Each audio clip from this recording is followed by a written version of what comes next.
Good evening. My name is Bart Frazier. I'm Program Director at the Future of Freedom Foundation. And I'm going to turn it over to Carly here from the Econ Society to do the introductions. But just to give you a quick rundown of who we are, FFF is a nonprofit libertarian educational foundation whose mission is to spread the libertarian philosophy of individual liberty and free markets. And we do that through a variety of ways, through the printed word. We have a monthly print journal we've been printing since 1990 called Freedom Daily.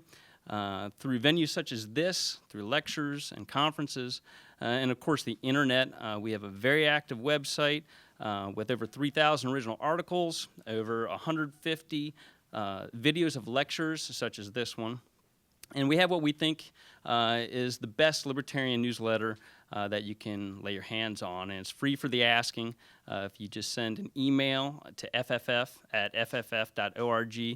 with subscribe in the subject line, we'll sign you right up. You can also sign up back at our table back there. All the literature is free, and you can also sign up the list for email update as well, and you can check out all the different things that we do.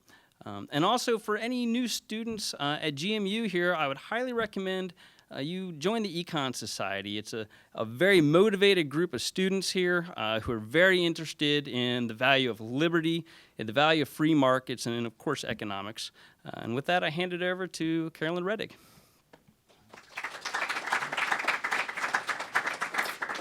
Hello, everyone. My name is Carly Reddig, or Carolyn Reddig, and I'm the president of the JMU Econ Society, a student organization that promotes the economic way of thinking.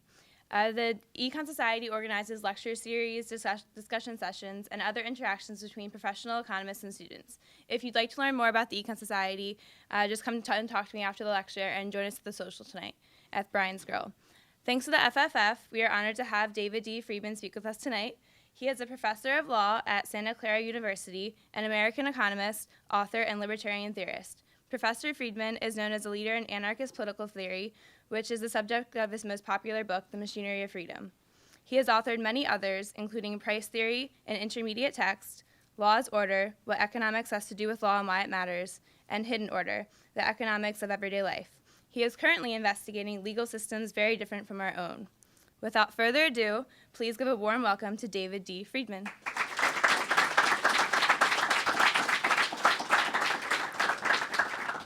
One of the problems in any technical field is that you have technical terms that sound self-explanatory and are not. So I am sure the world is full of people who believe that they understand the theory of relativity, except for the mathematical fine points. After all, it says things are relative, and I understand that. And we have the same problem in economics in a number of cases, and the one I want to talk about today is the idea of market failure, which sounds self-explanatory. It sounds as though it means markets failing. But in fact, market failure is a pattern that exists in many contexts other than markets, as well as on markets, and it covers a particular sort of failure, but not all possible failures. And what I would like to do tonight is first to explain what market failure is, second, explain why it is an argument against laissez-faire, and third, explain why it is a stronger argument for laissez-faire. That is to say, I'm going to argue that market failure is a reason why the kind of free markets that we all approve of don't always give the right answer, but it's also a reason why the alternatives to those free markets are still less likely to give the right answer, that I don't think there are any perfect sets of institutions. So let me start by giving my favorite example of market failure. It's about 1,000 years ago, and it's a few thousand miles east of here.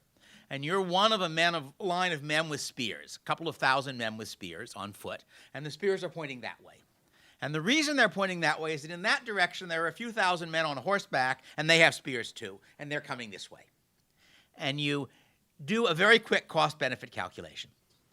And you say, if all of us stand and keep our spears pointed in the right direction, if we're lucky, we can break their charge. And if we break their charge, some of us will die, but most of us will live. On the other hand, if we all run away, horses run faster than we do. So I should stand. I'm sorry, I made a mistake. I said we. If I stand and everybody else runs, I'm dead. If I run and everybody else stands, there are several thousand people. My running will only very slightly decrease the chance of stopping their charge, and I won't be the ones who gets killed when it does it. I don't control him and him. The relevant question is, how is it rational for me to act? And the answer is that it's rational for me to run. Everybody does the calculation, everyone runs, and most of them die. Welcome to the dark side of rationality. All right? That's the guts of market failure. That market failure describes those situations where individual rationality does not lead to group rationality, where if each person makes the right decision for himself, the result is less good for those people than if everybody had done something else. My other sort of standard example from back when I was teaching at UCLA a long time ago, just south of UCLA campus, there is an intersection of two highways which people there claim is the busiest intersection in the world, or they did 20, 30 years ago. And every day you can see the following happen. Traffic is coming across this way, the light goes red, and the last few cars try to get across, filling up the intersection. Now the cars this way who have a green light can't get across because the intersection is blocked. Gradually these cars filter out, just in time for these cars to come down and block the intersection just as that light goes red. All right? Every driver is acting rationally, assuming all he wants is to get home as soon as possible. His being more restrained and courteous and not pulling into the intersection unless he can get across would not get him home faster, would get him home slower. And yet if everybody behaved that way, they'd all get home faster. So that's an example of exactly the same pattern as my armies running away in a slightly more modern context, in which rationality by individuals does not lead to rationality by groups.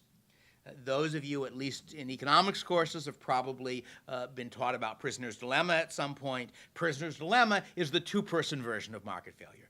That's a case where the DA arrests two people who are accused of committing a crime together. He tells each of them, if you confess and the other guy doesn't, I'll let you off with a slap on the wrist. If he confesses and you don't, you're in jail for 5 years. And if neither of you confesses, well, I'm not going to be able to get a conviction on anything serious, but we've still got that resisting arrests and various other minor things, so we can give you some punishment, more punishment than I would give you if you confessed. If both of you confess, 3 years. All right? And if you work out the logic, it's sort of a standard little matrix, and I don't have a blackboard, so I'm not going to do it. It turns out that whatever the other guy is going to do, I should confess. That if he's going to keep his mouth shut, I will get a reward for confessing. I'll get a lower penalty than if neither of us confesses. And if he's going to confess, the best thing I can do is to confess too. Otherwise, I'll really get punished. All right? That's the two-person version of the same situation. Both of those people would be better off if both of them kept their mouths shut, but each of them is better off whatever the other one does if he doesn't keep his mouth shut. All right? And you can think of lots of examples. One thing worth noting is that whether or not you get market failure sometimes depends on the rules of the game. There are sometimes cases in which if you change the rules you're interacting under, you can eliminate market failure. And my favorite example of this is the story of the two Bedouins in the desert. The story is that there are two Bedouins riding their camels through the desert in Arabia, and there is the oasis a couple of miles off. And one of the Bedouins starts commenting about what a terrible camel he has. This is the slowest beast in all of the deserts of Arabia. It's going to take me an hour to get to that oasis. And the other one says, you think your camel is slow? Let me tell you about this snail masquerading as a camel that I'm riding. So they get into an argument about whose camel is slower, and they finally agree on a bet. And the bet is that whichever camel gets to the oasis last, his owner wins the bet, because that will have showed that it was a slower one. And it's a bet of 10 dirham, which is a reasonable amount of money. And you can see what happens.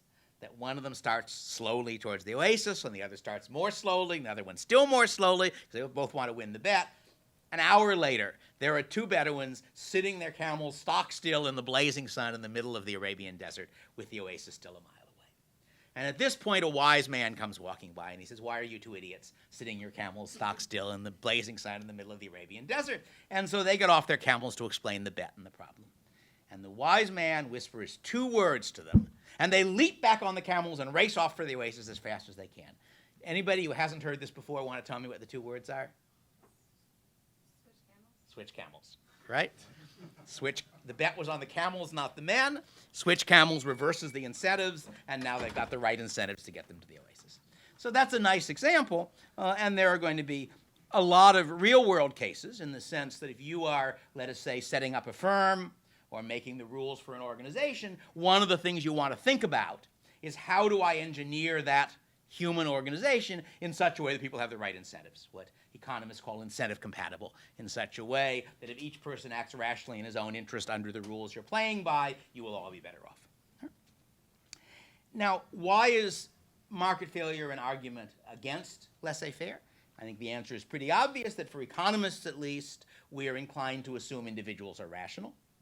And it's therefore tempting to say we never need regulation, we never need government enforcement of anything. Each person will rationally act in his own interest, and we'll all be better off. Right? Sort of sounds plausible if you say it reasonably quickly. And market failure is the demonstration that that argument is wrong. That under some circumstances, each person acting rationally in his own interest doesn't lead to the best possible outcome, from which it follows that if you had a wise and benevolent ruler who was telling people what to do, there are situations in which he could improve the outcome you would get from laissez-faire. That's the basic argument against laissez-faire from the standpoint of an economist. And you can think of a variety of examples. One of the standard examples is the public good problem. Public good is another one of these technical terms that sounds self-explanatory, and it isn't. Because, in fact, a public good does not mean a good produced publicly by the government. The government produces quite a lot of private goods, mail delivery, for example, and private individuals produce quite a lot of public goods. Indeed, I am doing so at this very instant, and I will come back in a moment to that. A public good is a good such that if it is produced at all, it will be available to all of the members of a pre-existing group of people. So it's a good such that the producer can't control who gets it. Obvious example is a radio broadcast. All right? Not true necessarily for cable television, not true with encryption, but ordinary over-the-air radio broadcast, if you put on the program at all, everybody within range can hear it. And this raises an obvious problem for producing public goods. Because what you would like in a sort of perfectly functioning society is that anything that's worth more to people than it costs to produce gets produced. That's sort of a nice simple rule of thumb for getting things right. Well, suppose the radio broadcast is worth $10 million to all of those people who can hear it, costs $2 million to produce. We obviously would like it produced. But how do I get more than $2 million? I go to each listener and I say, chip in, half what it's worth to you, and you can listen to it. And he's like, I can listen to it if I don't chip in too. You can't control who listens to it. There are millions of us, so there's no very, very unlikely that my decision whether to chip in will determine whether you broadcast it, but it will determine whether I pay for it. So each person rationally declines to pay for the broadcast. Broadcast doesn't get put on. That's an example of market failure. It's a case where each person acting rationally leads to the wrong outcome. Of course, it may occur to you that radio broadcasts do get made. And the reason is that some unknown genius thought of the idea of producing not one public good, but two. One of the public goods is called a radio broadcast, and it has a positive cost of production for the radio station and a positive value to the listener. The other is called an advertisement, and it has a negative cost of production for the radio station because people will pay them to put it on, and often a negative value to the consumer. You produce the two of them, you tie them tightly together, and you give away the bundle. And that's how radio gets privately produced. But there's no guarantee that all such problems are soluble. That's a particular case in which there's a clever and elegant solution to the problem, but not one that will always happen. For other cases, another standard example of market failure, one which is in a certain sense the same thing under a different label, is an externality. That's a case where my action either produces benefits for people who I'm not in a position to charge or imposes costs on people who aren't in a position to charge me. So that when somebody in a dorm plays his music very loudly at 2 in the morning, that's probably a negative externality for many people, perhaps a positive externality for a few. And again, the problem is that if what I'm doing produces net benefits for me, but costs for other people, I may do it even if total costs are larger than total benefits, or vice versa. What's really a different label for the public good problem if what I'm doing produces benefits for other people, costs for me. Even though the benefits are larger than the cost, I'm bearing the cost, not getting the benefit, so it doesn't get produced. Now, in some cases, I mentioned one way in which a public good problem was privately produced. Some externality problems are solved by putting multiple activities under one roof. So that imagine we say, look, your movie theater is an externality, provides a positive externality for the stores near it, or perhaps the restaurants near it, because people come to the theater, that brings them right past your show window with whatever you're selling, they might buy it. Furthermore, his parking lot produces an externality for both of them, because people are more likely to come to the movie or the store if they can park. Now, if you were a very clever entrepreneur, you might say, you know, I bet I ought to have a business that rents land to a movie studio and a restaurant and includes a free parking lot. We call it a shopping center.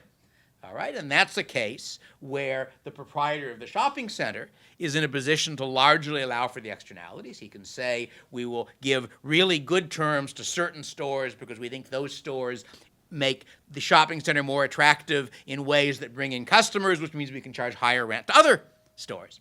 So there are lots of examples of that sort. One famous example, which was not by putting it under one roof but by contracting, has to do with bees. There was an economist who, oddly enough, was called Mead, was his last name, a Nobel Prize-winning economist, though not for the work I'm about to describe. And Mead was discussing the limits of using markets to deal with externalities.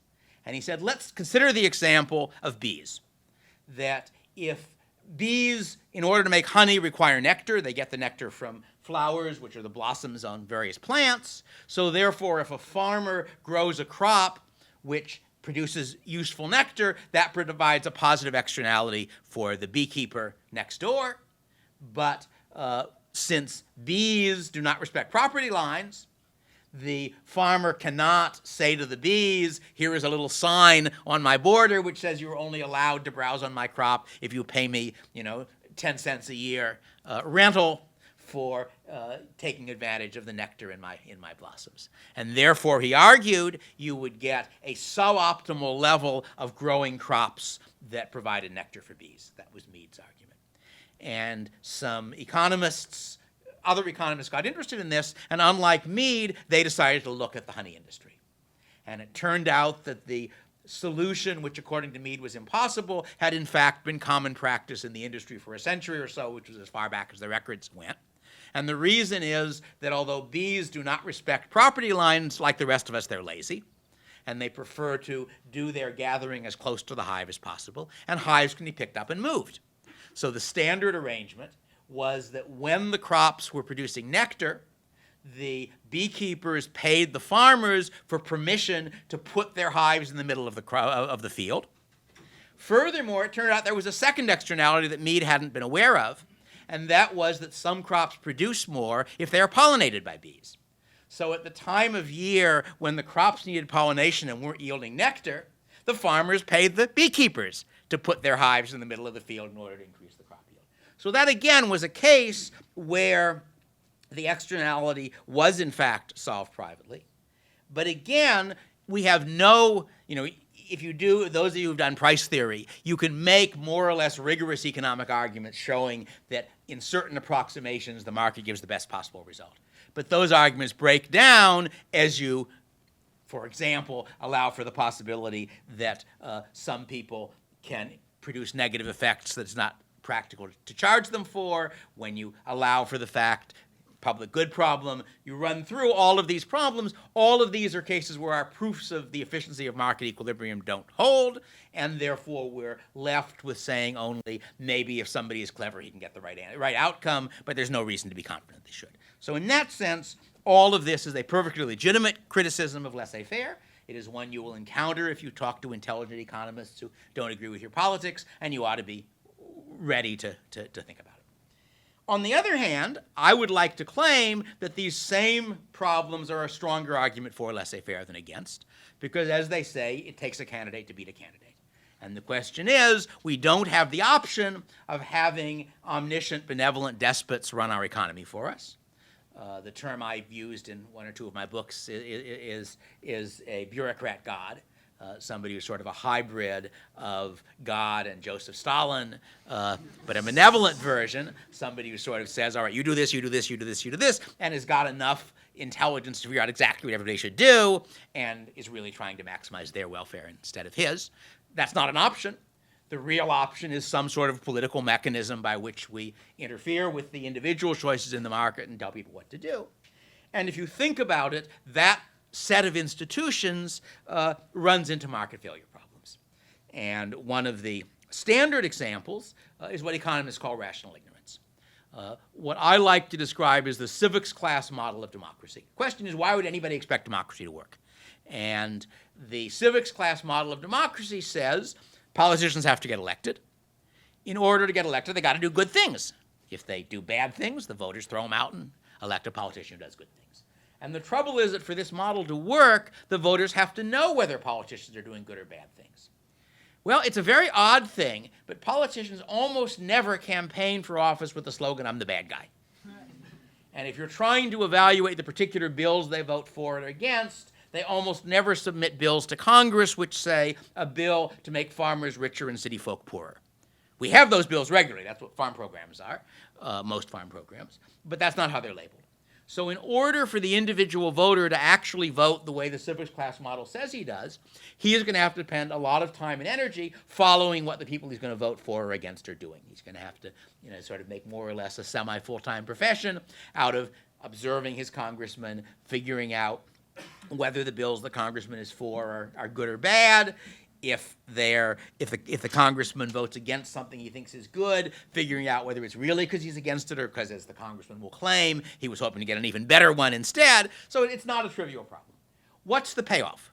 You might say the payoff is democracy works, but of course that's not true for me. It's true for us, but not for me. That is, each individual voter correctly calculates that if he figures out who to vote for and does it right, in a presidential election, that probably increases the chance that the guy he's in favor of wins by perhaps 1 in 5 million, 1 in 4 million, somewhere around there, given the normal swing of the vote in presidential elections. In a congressional election, I haven't done the arithmetic, maybe it's 1 in 10,000. But in any case, it has a very, very small effect on the chance that that person will win. And if he wins, the benefit of having a better president or a better congressman is shared with everybody in the country. Maybe everybody in the world, you might argue, for the U.S. He only gets a tiny, tiny fraction, 1/300 millionth of it. So the result is that being a well-informed voter is itself a public good. And like other public goods, it is underproduced. And consequently, as a general rule, rational voters will choose to be rationally ignorant because the information they need to get the vote correctly costs more than it's worth. That's what rational ignorance is. Let me try my usual experiment. How many people here know the name of their congressman? Raise your hand if you know the name of your congressman. Yeah, I'm glad to see a majority of you are rational. All right? That is to say, now I'm teasing, because of course you might know the name of your congressman because watching politicians is an interesting hobby, or perhaps you're planning to be a lobbyist and you're going to bribe him, and that can change his behavior much more than one vote can. But for the ordinary sort of random voter, the fact that he does not have this information does not mean he's stupid. It doesn't mean he's irrational. It just means that the information costs him more than it's worth. But of course, if the voters are rationally ignorant, then we cannot rely on democracy to work as advertised, or at least you'd better have a different argument for why democracy works, and that undercuts the idea that we'll use democratic government to fix the mistakes of the market. Might just add to the mistakes of the market. Let me give another example of a different form of market failure that we observe with political markets. Suppose you want institutions that will act on a long-term basis. All right? Suppose we ask, how can we get black walnut trees turned into lumber?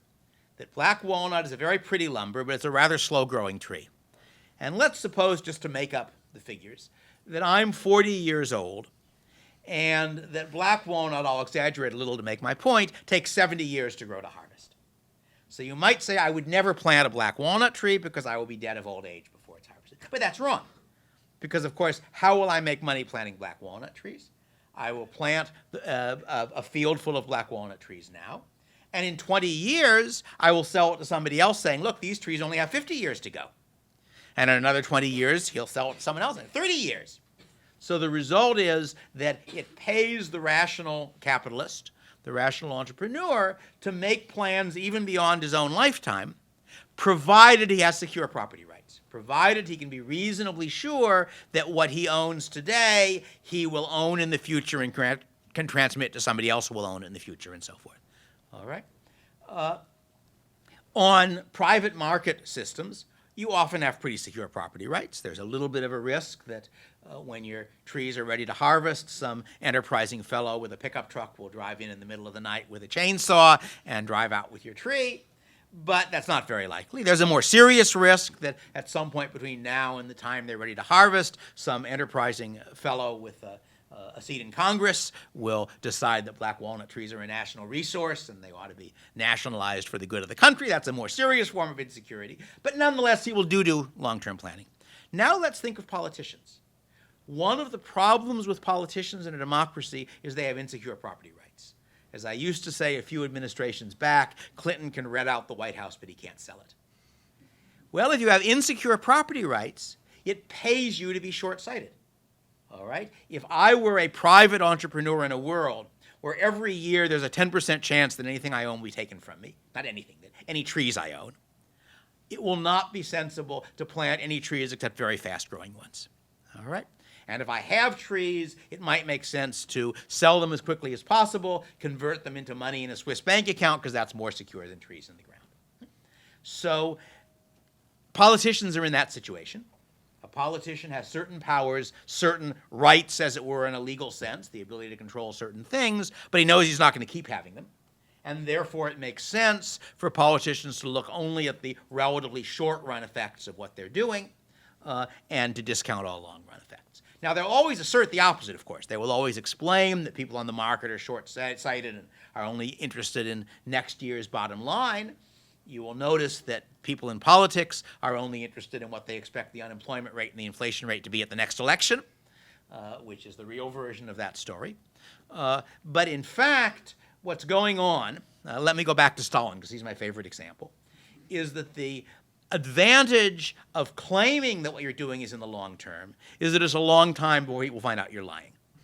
All right? So you're Joseph Stalin, and you are in fact making Russians work hard and eat little and live in very small apartments because your economic system doesn't work very well, and insofar as it works, you want to divert its output to things that matter to you, which include tanks and airplanes and luxury for you and your friends and such.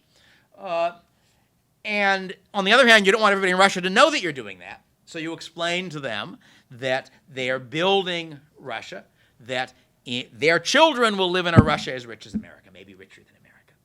Well, it's going to be a long time before they know that you're lying. If you said that next year they'd have good things, you've got a problem. But as long as you push it well into the future. True of our politicians, too. It makes a lot of sense for them to explain that any cost you're bearing for a long-distance future benefit. But since voters are rationally ignorant, there is no reason to think they have to be actually doing something that will produce a long-run benefit. And it is very often in their interest, if you look at the history of things like Social Security, to sacrifice the future in favor of the short-run political benefits, because by the time that the future arrives and it turns out they've got debts they can't pay, or the government's got debts it can't pay, they will have retired, and it will be a different politician with luck of the opposite party who has to deal with the mess. So a second implication of these arguments is that you would expect politicians, political system as a whole, to be very short-sighted, for economists' terms, to have a high discount rate, to discount future benefits heavily against present benefits, which leads to making the wrong decision.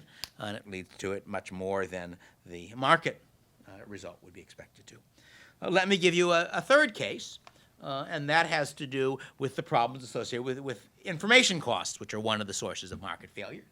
It's costly to learn things. I've discussed the case of rational ignorance, but let's consider the case of the regulation of medical drugs.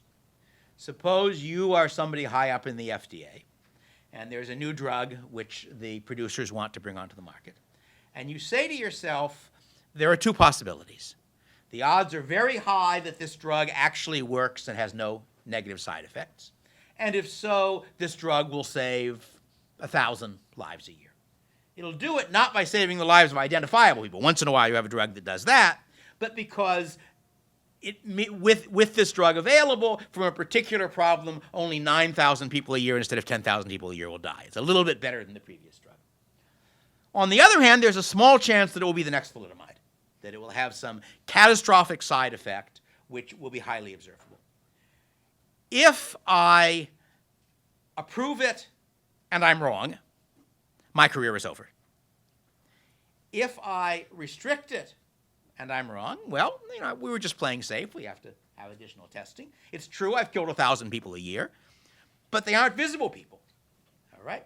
My favorite story is the FDA press release quite a long time ago when they confessed to killing 100,000 people.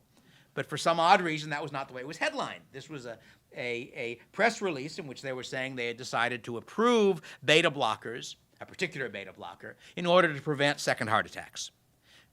This had been practiced in Europe for, I think, 10 years or longer, and the FDA had, if I understand the situation, it was an off-label use. In the sense that I don't think it was literally illegal for somebody to use it, but it was disapproved of for a physician to prescribe it for that purpose, and it was therefore professionally risky for a physician to do so.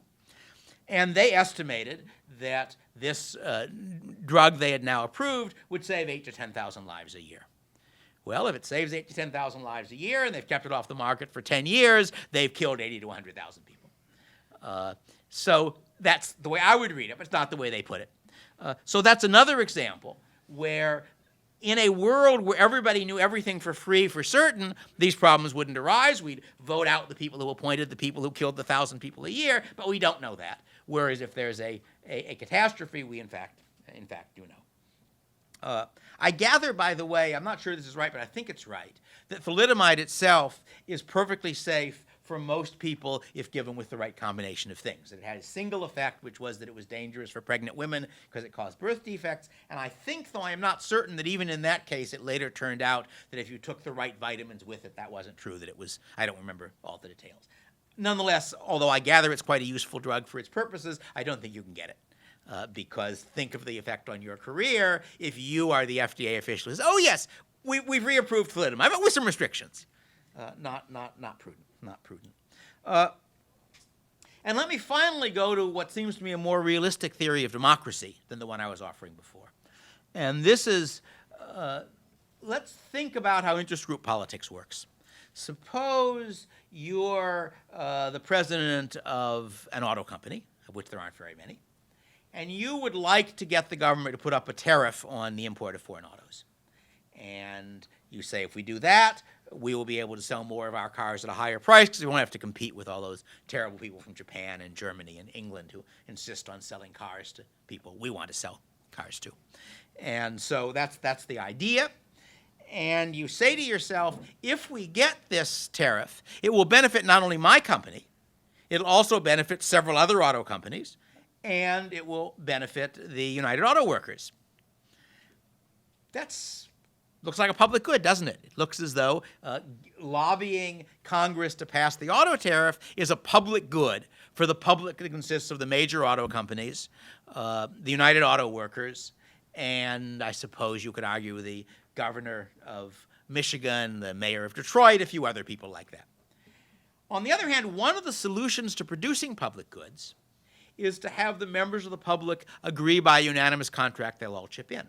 If you imagine a public good with only two people, suppose we go back to our problem of the two criminals who were arrested, and suppose they were in a position to sign binding contracts.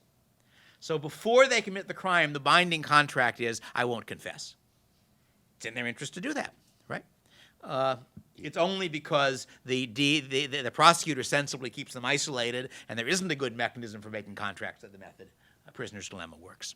So in general, if you have a small number of people in the public, it is possible for them to make a deal in which I say, well, this public good benefits me by 10 million, I'll chip in 4 million. Only if you agree that you'll chip in 4 million, and he'll chip in 3 million, and he'll chip in 2 million. All right? That gets harder and harder the larger the public is. It's a plausible way of producing a public good for 4 or 5 people in the public. It is a very implausible way for 1 million people. The auto industry is a small public, and it's therefore plausible that if the tariff benefits them by, let us say, $1 billion, that they can put together at least 50 million to buy it. That is campaign donations to congressmen, which are conditional on their supporting the auto tariff. How about the other side? Well, of course, the auto tariff has costs. It makes cars more expensive, with the result that it hurts everybody in America who buys a car, foreign or domestic.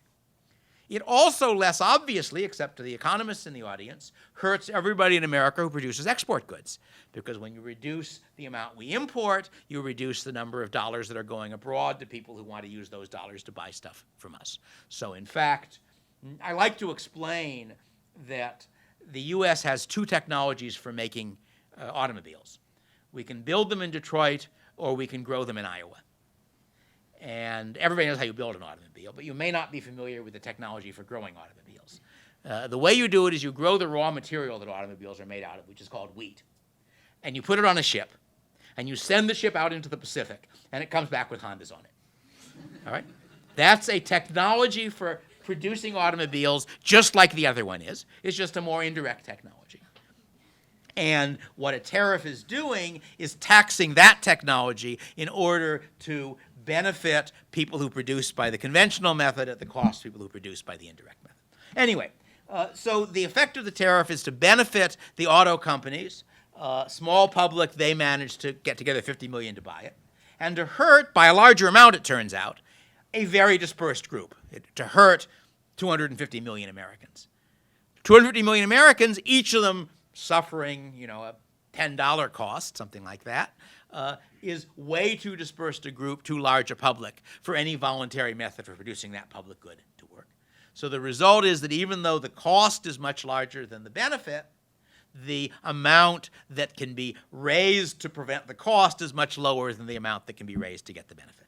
And this is a general pattern in politics that concentrated interest groups tend to have their desires weighted much more heavily than dispersed interest groups. You can think of a concentrated interest group as an interest group that has a good way of solving its public good problem. And that might mean they're a small number. It might mean it's well organized. It could even mean they all know each other. You can think of a variety of different ways because there are different mechanisms for privately producing public goods. But basically, any interest group which can do a good job of solving its internal public good problem is in a position to say, we will buy special benefits from the government, and we will get together and pay for them. A group that can't do that is in a poor position to defend itself. So the way I like to describe the American political system is to say it's like one of those microscopes that's got a coarse focus and a fine focus. And the coarse focus is majority voting, so that if politicians say, we are going to do something that everybody in America is against, let me take something they ought to do, for example, which is to have free immigration. People call themselves conservatives, but of course the traditional American immigration policy is, the one on the Statue of Liberty, which says, come, send us your homeless tempest-tossed to me. I list my lamp beside the golden door. Right? We should give it back to the French because we don't believe in it anymore. They gave us the statue. But suppose a politician comes out for that policy, he won't get elected. Because unfortunately, almost everybody in America knows it would be terrible. They're wrong, I think, but they know it. So politicians are constrained by the fact they can't do things that almost everyone in a rationally ignorant electorate is against. Subject to that, however, there's a lot they can do, because you can often do things that people would be against if they understood them, but if you have, good press relations and PR and stuff like that, you can conceal what you're doing. You're not making cars more expensive, you're protecting the American automobile industry. And of course, everybody in America wants the American automobile industry to be protected so that they can have automobiles, right? So the result is that you tend to have a political system in which the fine control mechanism is lobbying, which basically serves to benefit special interest groups at the cost of dispersed interest groups. Gary Becker, a fairly prominent economist, observed a long time ago that farm policy in different countries usually takes one or two forms.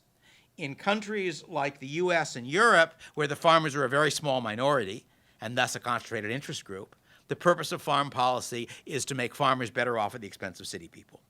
In places like much of the third world, on the other hand, where you've got a mass of disorganized peasants, the purpose of farm policy is to make food cheaper in order to buy the votes of the urban masses at the expense of the dispersed peasantry. And that's an example. I should say, as far as I know, New Zealand is the exception. New Zealand, as far as I can tell, neither specially taxes nor specially subsidizes agriculture, but that may just be experimental error, as we like to say when confronted with data that contradicts our theories. Anyway, so what all of these arguments suggest is that market failure does indeed exist on the private laissez-faire market, but that while it is in some sense the exception on that market, a special case that occurs when for some reason the normal system of I produce it, you only get it if you pay me for it, doesn't work, it's the normal arrangement on the political market, and therefore is a much stronger argument against having decisions made on the political market than against having decisions made on the private market. It's also worth noting, to get away from the political side of it, that the problems of market failure are also problems in all sorts of other human contexts having nothing much to do with politics. And let me take an example which some of you may have the expertise to understand and others not. And that's the question: you are living with somebody, a roommate, lover, husband, wife, whatever it is, and the circumstances are such that both of you do some of the cooking and some of the cleaning up. All right, you're both competent cooks, maybe you both have a job or both students. And it occurs to you that there are two ways you could organize this thing. One of them is that one night I cook and you clean up, and the next night you cook and I clean up. Or the other is one night I cook and clean up, the next night you cook and clean up. All right? Can anybody, I only want answers from people who've actually had some experience of this sort of situation. Which is a better rule and why?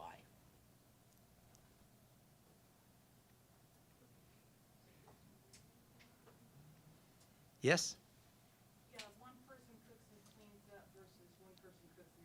Why? If one person cooks and the other cleans up, the cook just could dirty every pot and pan in the kitchen. Right. That's an extreme case, but more generally, as anybody who really does this knows, there's a huge range of how much of a mess you make. You know, you can say, well, I'll try to find something really good that's a one-pot dish. Or you can also say, well, while the water's coming to a boil, I'll clean up the cutting board that I used to chop the vegetables on. But why bother to do that if somebody else is going to clean it up? So that the basic argument, it's again an externality argument, it's that in the I cook, you clean up, the costs that I impose by my decisions of how to cook are borne by you, so I'm likely to ignore them. Whereas the other way, they're borne by me. Very good. That's a nice example. Let me give you another example of a market failure problem in my profession. It's one that I have a solution to that unfortunately I've been too lazy to ever implement. And that's what I think of as the silent student problem. That you're teaching a class, and you come to a point in your lecture where you just explained something. You say, now, did everybody follow that? And nobody says anything, and you keep going. And only when you grade the midterm exam do you discover your mistake. Now, what's happening, of course, is that each student, on the one hand, realizes that if he helps you teach by telling you he didn't understand it, that's a public good, that's a benefit that will be shared with all the students. On the other hand, there are some real costs to doing that. First, he will look stupid to the other students, especially if they did understand it. Second, he may look stupid to the teacher, and if the teacher is grading on sort of his view of how good the students are, he might get a slightly lower grade because the teacher will say, well, look, everybody else got it, and this idiot didn't. You know, what's happening? So the result is that everybody stays silent, nobody is following it, and you're wasting your time doing the next step that depends on that. And my solution, which actually would be pretty easy to implement now because there are some fancier things along these lines that people have actually produced. I came up with this 20 or 30 years ago. But my solution is that you have a classroom arranged where at every seat there is a button on the floor placed in such a way so that you can unobtrusively push it with your foot. And at the back of the room there is a sign which shows how many buttons are pushed. And so when I come to the relevant point, I say, now, will everybody who followed that explanation please push your button? And the number 3 appears on the screen, and I go back and say it again. Yes? I met a professor who does this with cell phone text messages. Yeah. So he has people text a number, and then on screen, it's like a website that collects the text and then anonymously he can see like how many people said yes, how many people said no. Neat. how many Yes. people- It's the same. There are gadgets, not cell phones, but there are wireless gadgets using the sort of garage door opener technology, which are designed to do fancier versions of that, where you can have a bunch of alternatives and it then reflects it. I haven't actually used them. I'm more interested in thinking up ideas than in doing them, unfortunately. But other people can do them. And similarly, if you think about designing firms, you want to set up a firm where possible in such a way that you can measure the contribution of different people in the firm. That's presumably part of the reason why large firms are often decentralized, with the division here set up so that it's its own profit center. So you can do accounting for that division, and you therefore know whether that vice president is doing a good job. And so you can't always do that, because sometimes, what I do and what you do and he do all affect the outcome, and then you do the best you can. You will note that throughout this discussion, I am implicitly applying a consistent set of assumptions to everybody. That I am assuming that everybody engages in rational, self-interested behavior. Self-interested does not mean selfish in a narrow sense. It means that each person has his own objectives. Those objectives may well include the welfare of people close to you. They might even include general causes that are important to you, but they aren't the same for each person. And consequently, what I want is for me to have resources to spend on my objectives. What you want is for you to have resources to spend on your objectives. And I assume that that is true of businessmen. I assume it's true of politicians.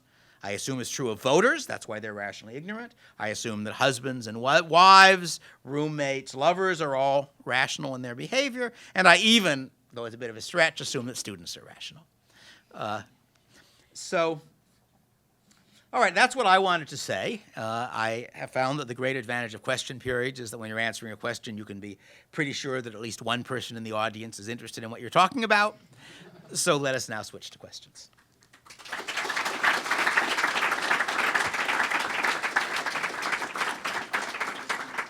All right, guys, I have the mic.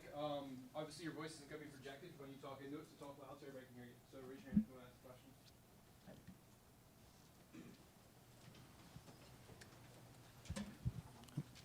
So historically, we've seen examples of governments where someone actually did own the capital asset value of that government, and that was called absolute monarchy. And yet we didn't really see that those rulers were pursuing the kind of policies which we would expect to maximize their own wealth. And I was wondering if you could comment on that phenomenon. It's an interesting question. That is, hereditary monarchy, in principle, provides a solution for the long-term problem. That is, that the hereditary monarch not only has secure property rights for himself, people care about their kids, and so he has some incentive to plan even beyond his life. On the other hand, it's not a transferable property right, so it doesn't work as well as would the ordinary private property thing. But the other problem, of course, is that running a country is hard, and that a single person doing it, if he's very talented, my guess is that Cromwell comes pretty close, that my impression is he really did do a very competent job of running England for the 14 years or so that he was dictator. I think he called it Lord Protector. But absolute monarchy has the disadvantage that your ruler is being selected by a process that there's no particular reason to expect to select competent people. It's a hard job that's being done. But I think it is true that the ruler in that sense has the right incentives for himself, not for the ruled. For people who are interested in the subject of dictatorship, incidentally, and have historical interests, let me recommend a historical novel by Mary Renault, who was she's no longer alive, but she was a very good historical novelist, whose specialty was ancient Greece. And the novel is called The Praise Singer. The protagonist is a professional poet. And in the course of the novel, you get portraits of 3 different tyrannies. And tyranny in the classical Greek context was not a negative term. A tyrant was basically a popular dictator. And the first tyranny you see is a Greek island off the coast of what's now Turkey. And the tyrant is entirely self-interested. In that sense, he's corrupt. But he's also competent. And he realizes that in order for him to live a luxurious life, his island has to be rich. And so, while skimming off the cream for himself, he does quite a good job of running the island. And when he finally dies, it's a catastrophe for the people he's been ruling. The second is a competent and benevolent tyrant. This is Athens. And what's going on is that the tyrant at the time that you see him was the younger lover of Solon, the man who gave the Athenians their laws. And as he explains to the protagonist, after Solon gave them the laws, everybody approved of everything except one thing. Everybody wanted the laws changed in one way to favor him. And so Solon left Athens, so they couldn't make him change the law. They keep it still, I see to that, who could have given them laws they would like less well. So he's a man who's been kept honest basically by the memory of his dead lover and by his own feelings of, and is very competent, but he dies. And his sons inherit in effect. And for a little while, things go smoothly on momentum.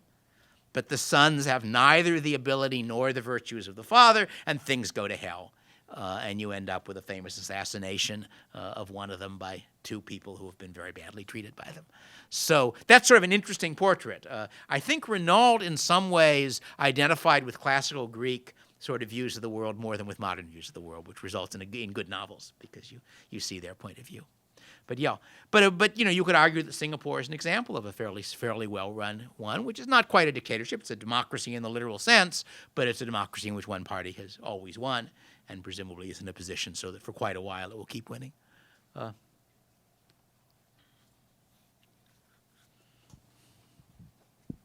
So what would it take to get more novels and a movie?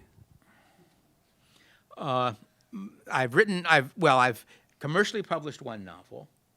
I have self-published as a Kindle a second novel. I am working on the sequel to the second novel, which is not related to the first. A movie is not under my control. If somebody wanted to make my first novel into a movie, it just so happens, as you may know, novels are too long for movies. But it just happens that about the first 40% makes the story all by itself. So that would work very nicely, but I think it's very unlikely because generally if you want a novel to be a movie, it first has to be a best-selling novel, and I'm afraid my odds are very low on that. But if people are curious, all of these, well, I guess the second novel can't at this point be read for free, but it's, I think, a $2.95 Kindle. And the first one you can read for free online because Bain, which was my publisher, Bain is a science fiction and fantasy publisher, and Jim Bain was one of the few people in the publishing industry who saw the internet as an opportunity rather than a threat. And so he did a whole bunch of neat things, but one of them is that they've got the Bain Free Library, which basically consists of all of the Bain published books that I don't think it's worth trying to sell anymore, available for free online. The theory being that if the book you read is the first book in a series, and they're still selling the second and the third book in the series, it's a nice form of free advertising for them. Jim unfortunately died, so I don't know how well the firm will do.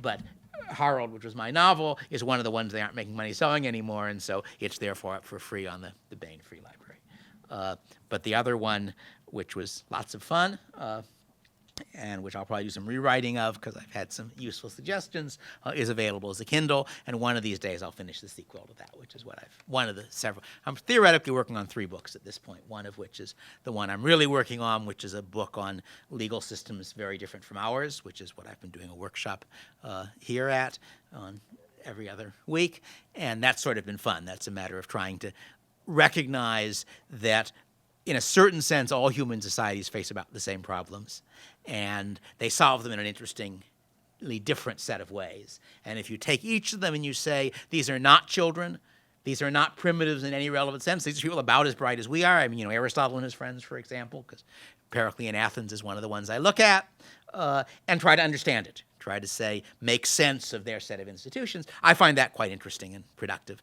and so that's the book I'm working on at the moment. But I'm also supposed to be working on a 3rd edition of my first book, and in fact, I'm about 75 or 80% through my 3rd novel. So, yeah. So as a Ph.D. in physics, which I believe is your title, how would you compare the search for objective or positive truth from economics as a social science and physics as a more, I guess, a scientific science? And what was your, what role would you give to math in economics in that context too? I like to say that the one great advantage of having a doctorate in theoretical physics is that I am free to do non-mathematical economics without being suspected of being afraid of mathematics. I would have said that math is a very useful tool in economics. There's a famous story about a letter that Alfred Marshall, who in some sense created modern economics, wrote to somebody about math and economics. And he said that when he worked things out, he always worked them out mathematically to make sure he had them right, because mathematics is a more precise language than spoken than the spoken languages are. Once he had worked the idea out mathematically, he then translated it into English. And if he couldn't translate it into English, he burned the mathematics. And I think, it's an exaggeration, but there's much to be said for it. That on the one hand, math provides you a very precise way of doing things, and therefore a good way of checking for mistakes, of making sure you've got it right. On the other hand, most of us, our intuition of math is much worse than our intuition of sort of ordinary words and ideas and stuff, and therefore it's quite easy to write nonsense in mathematics and not realize you're doing it. And it is also harder to explain ideas to people in general if that's the only language they're in. So I think very little of my work is mathematical. I mean, there are things I've done where math was useful and I used it, but most of the things that I find interesting in economics at the moment don't depend.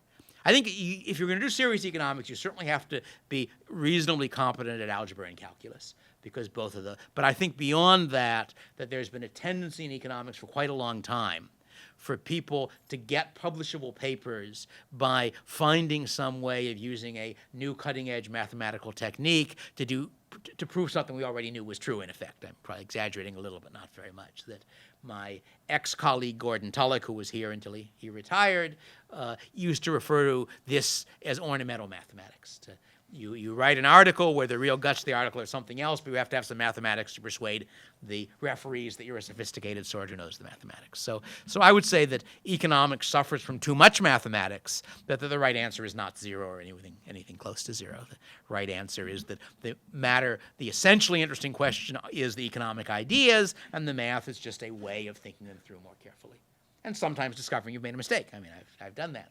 That you have what sounds like a watertight verbal argument, and then you say, well, let's set up a nice little model and see whether it's, nope, not true. All right. Any other questions? I should say Peter Leeson is a nice example of somebody here who's doing what I think of as real economics, which is not very mathematical, but does result in you actually understanding things you didn't understand before. So the narrative of the mass media of the current crisis that we're in, or at least one of the narratives, is that investors made a bunch of investments that they knew were bad in the long run, but they were good in the short run, because if they didn't make these short-term good investments, then they'd look bad compared to other investment houses, or individual brokers would look bad compared to other brokers. Is this your assessment of the crisis we're in? No.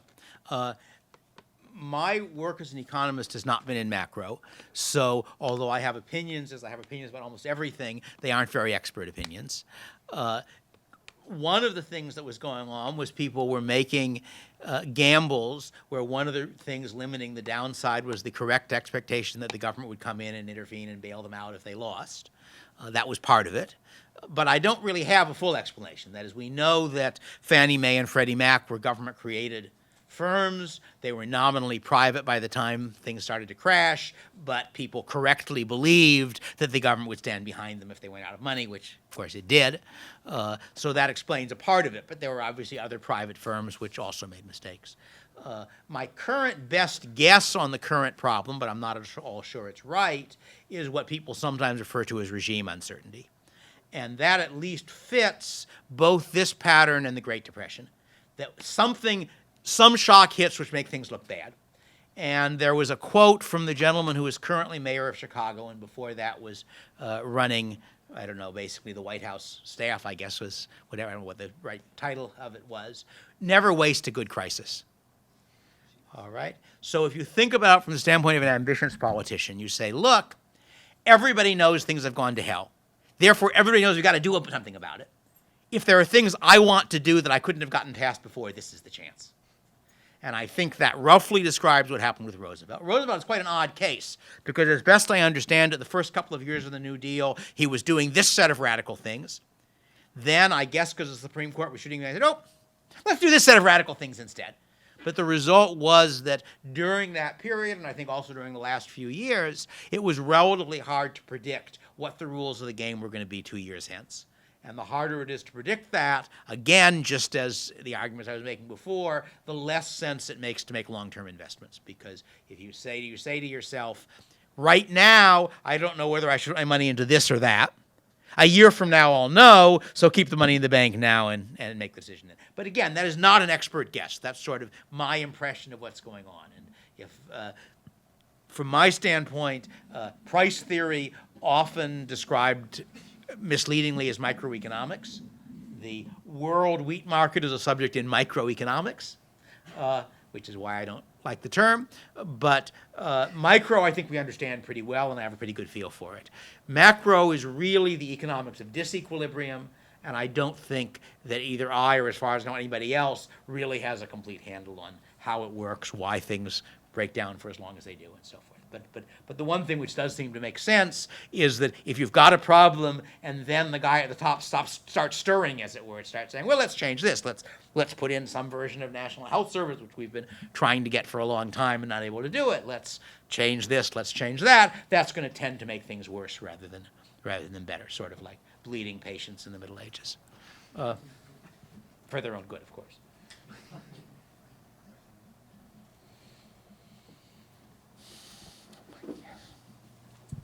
He mentioned regime change. That made me think. I think Robert Higgs came up with that term, if I'm not mistaken. Yeah. I don't know. I don't regime uncertainty. Regime uncertainty. I'm sorry. Yeah, I'm not sure who first coined the term. Regime uncertainty. Yep. Made me think about something. I heard a. I'm going to make a comment of someone else that I heard and see you hear your comment on it. There was an interview with Robert Higgs with Jeffrey Tucker, the Ludwig Mises Institute, and he was reflecting his career and his intellectual migration over the years from sort of conservative to minarchist libertarian to an anarchist capitalist. This kind of goes to the question of government in and of itself. He came to the conclusion that government just simply isn't worth it. It fails the cost-benefit analysis. Government isn't worth it. It fails the cost-benefit analysis. He's looking back over the centuries, how much destruction it has wrought. And all the things that it claims to provide pale in comparison to what it's done and what it can do. I'm thinking about 20,000 nuclear missiles that governments have on the ready that could blow up the world in a half hour. And, oh, well, was government worth it? And if I go back, Manhattan was a government project. What's your thinking on that? I consider myself an anarchist, so in that sense, I think that my ideal society would have no government. Okay. On the other hand, that depends on it being possible to have a stable anarchist society. And I think that whether an anarchist society could maintain itself against both external and internal threats is going to depend very much on the environment it's in. That I think that what many people see as the difficult problems, which are things such as making and enforcing law, have fairly straightforward solutions in a private society, but you still have to be able to defend yourself against adjacent nations that would like to conquer you. You have to defend yourself against internal factions that would like to reestablish government because robbery is more profitable than business for them, and things of that sort. So I would say that I'm an anarchist, but a somewhat pessimistic anarchist, that I think there are circumstances in which it works, and if it works, it is probably a better system than government, but it is not true of all circumstances. And some governments are worse than others, so you do want to worry about abolishing your government and ending up with another and worse one. For people who are interested, by the way, my first book, The Machinery of Freedom, can be downloaded from my webpage. It's sort of an interesting case. The copy of it that's on my webpage was originally a copy somebody else pirated. I came across it online, and I notified my publisher because, as you may or may not know, the basic rule and the usual traditional rule in publishing is that your publisher, in effect, owns your copyright while he keeps the book in print, and it then reverts to you when he lets it go out of print. And so I figured it was their job, not mine, to worry about people pirating the book. So I pointed it out to them, and they did something, and it disappeared, and shortly thereafter it reappeared. And I figured I'd let them worry about it. I'm not going to keep doing their job.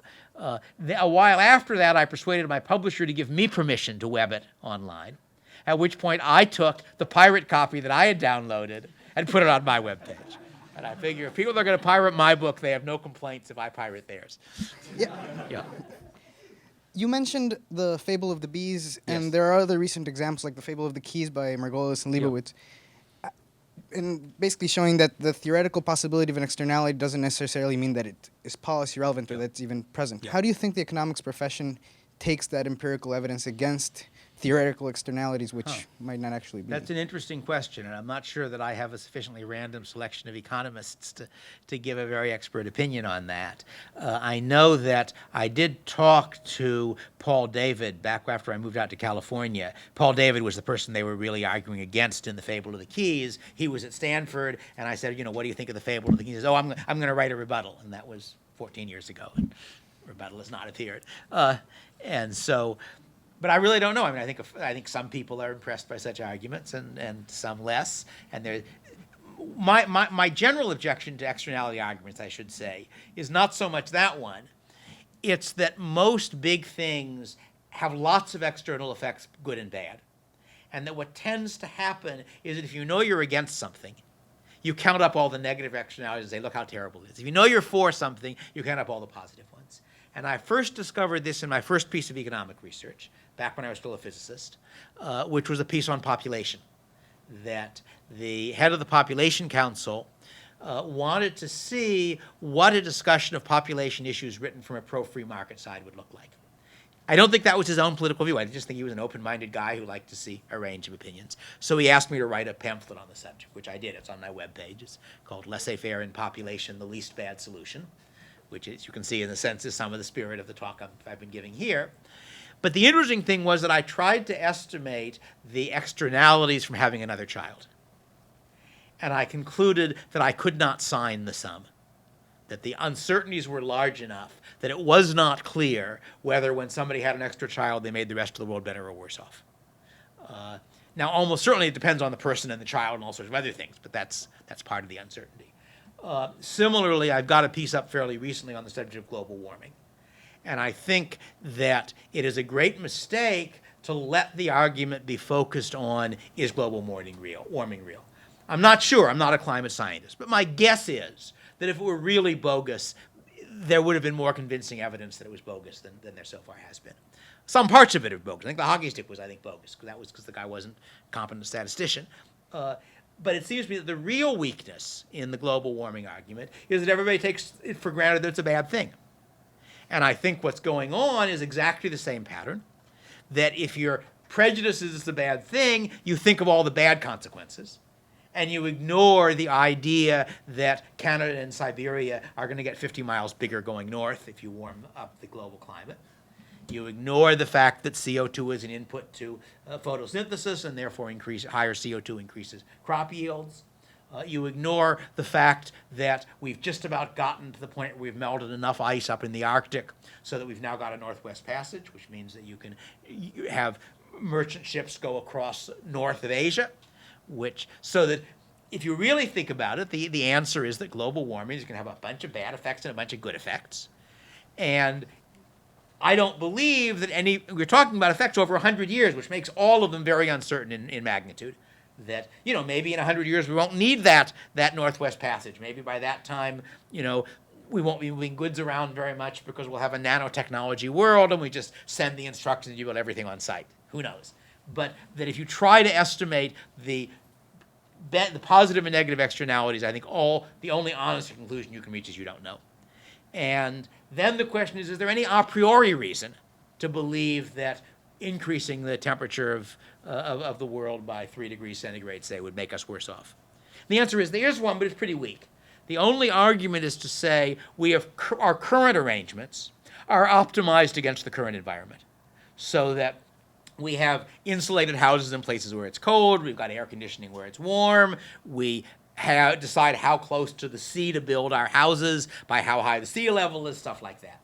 And if you were talking about a change that happened in a few years, you would then have a reasonable presumption that change is bad, because a change means that whereas we've currently made all our arrangements to fit the existing environment, the environment is different, the arrangements are no longer optimal against it, and therefore we're probably worse off.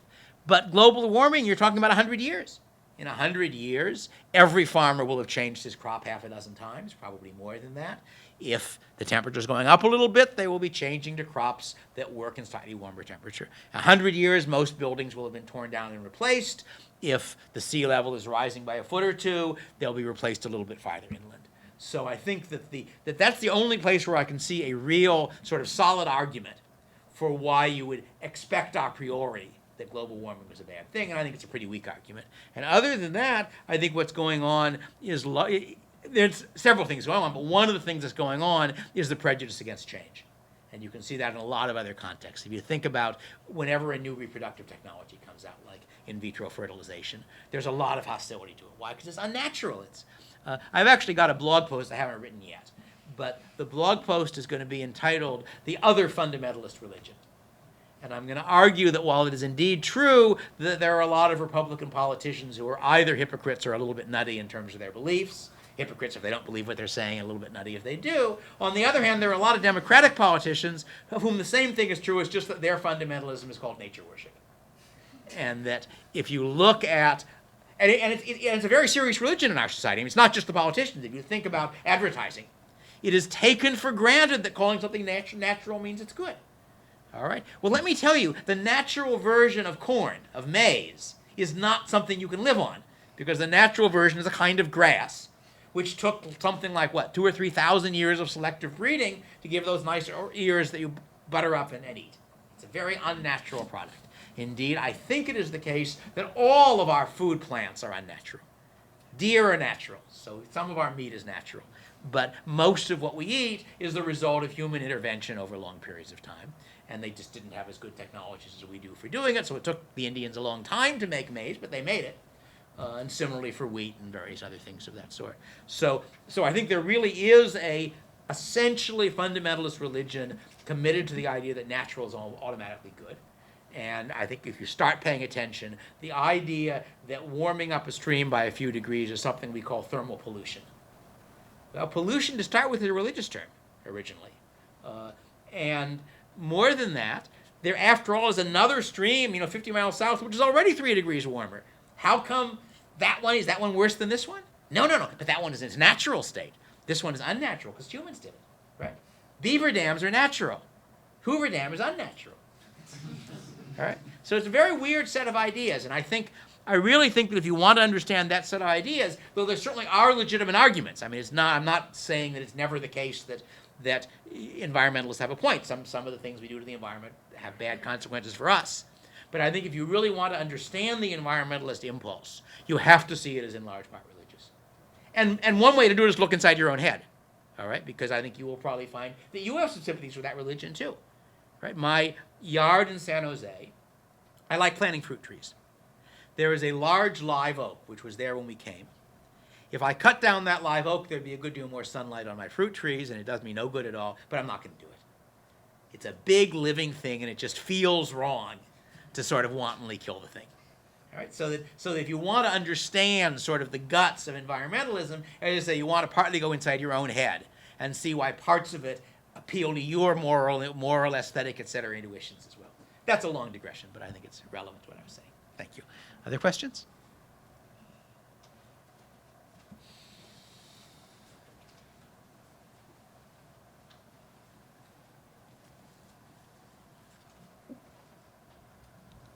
How would you go about trying to explain libertarianism or anarchism to someone who's not acclimated to they've grown up in a philosophical bubble, you could say? Sorry, not acclimated to what?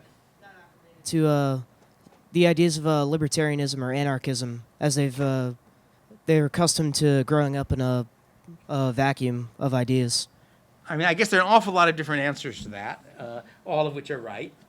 That one way you do that sort of thing is by writing novels, not my novels, my novels, I guess, have a little bit of political and a little bit of economic influence, actually. My first novel, part of the fun, was thinking about the economics of warfare. And my protagonist is a prominent figure in a semi-stateless, sort of an almost anarchist society, which was loosely modeled on saga period Iceland. And he's also a military leader.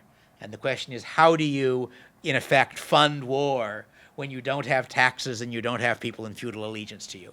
And I had a good deal of fun with that.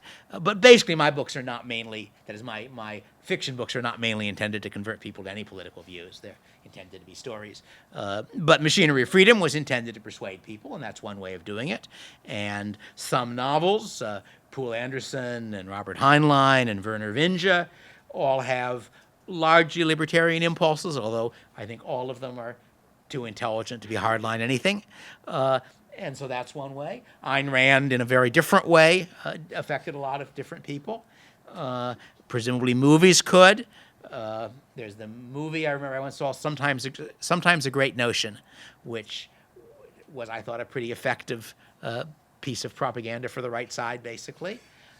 There's this way, it's happening up in, I think, maybe British Columbia, I'm not sure, or Oregon, and it's a small family-owned lumbering company, and which has a contract with a larger lumbering company, and the lumbering union is striking the larger company and trying to stop the smaller company, and there's this great scene where the representative of the union in sort of tie and suit and everything is coming out to the island where the family-run firm is, and they're much less formal, and the patriarch of the family explains that his view is that when you sign a contract, you keep a contract. We have a contract with the other company, and we're gonna fulfill it.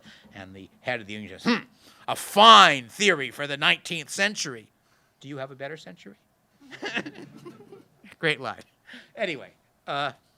And then an explanation what he doesn't like about the 20th century. But I think there is no single answer, and because people are different, and some people will be persuaded by something, and some by others. Some won't be persuaded. It's the way the world is. Other questions? Yeah.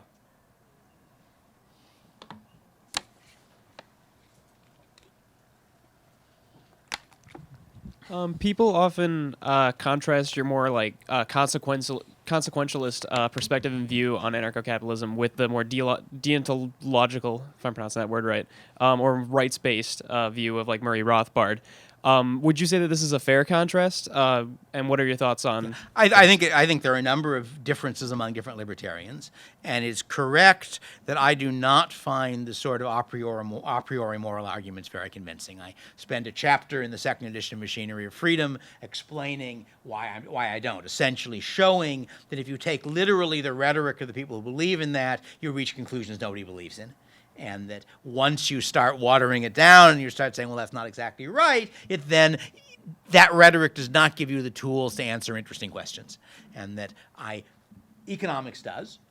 And I am not willing to claim that if I can show that a particular law results in a more economically efficient outcome, that doesn't prove it's a good law, because I also have moral beliefs, but at least I know how to answer that question, and I don't have any very convincing way of answering the question, what is right, which is what the other one is.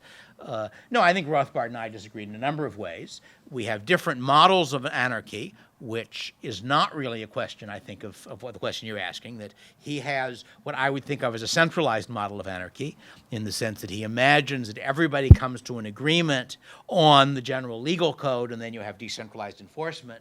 Whereas I try to sketch what a competitive market for law would look like, in which you have a polylegal system, and the legal rule between me and you doesn't have to be the same as between the two of them, and so forth. So that's one important difference. I think there are other important differences. I've discussed them in various places, but I suppose one of them certainly is that I would prefer to argue from economics rather than from moral philosophy, because it's a more advanced science.